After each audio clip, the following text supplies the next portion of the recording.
Yun, magandang hapon mga kapalo. October 8, 2025. Share ko lang sa mga customer natin na nag-order ng parcel. Sa aming mga rider, di kami basta-basta nag-deliver lang. Meron kaming tawag dito. Meron kaming kinakompletong percentage para makuha namin ng incentive. Kaya doon sa mga mahilig mag-cancel na customer, naka po, saka mag-reschedule. Once na mag-schedule kayo sa cancel, nababawasan nung namin chance na magkaroon ng incentive.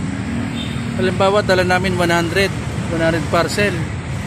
Dapat ang balik namin yan 5 lang o 6. Pero kung magka-cancel kayo ng sabay-sabay, ako po, wala nang kikitain ng rider. Kaya sa mga customer namin dyan, hinihinay sa pagka-cancel. Saka pagre-reschedule, wala na tayo kinikita sa ating pag-deliver ng parcel.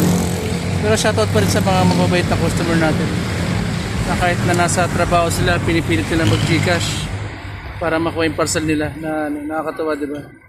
Pero yung mga na nagka-cancel na nasa bahay lang, pero nag-cancel 35 pesos, naku po, 35 pesos, 60 pesos, kinakancel pa. Kung pwede lang namin bilhin, kaso siyempre baka masahin ng customer na binibili. Kinakancel lang namin. Kasi di rin naman namin kailangan ng in-order nila. Yan mga kapalo, share ko lang ng mga namin. Meron din kaming percentage na hinahabol para sa buong araw. So 100 parcel, kailangan 5 lang o 6 ang balik.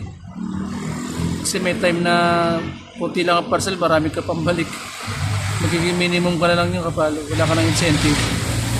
Kita nga sa warehouse natin. Warehouse ng Fortune yan. Ganda ng parking namin. Lawak ng parking. Okay, thank you mga kapalo. Bina tayo. Kaya nga, bakbakuli bukas. Malapit na meron mga event, 10-10, October 10. Marami na naman tayong parcel. Let's go! Order na kayo mga kapalo. Let's go!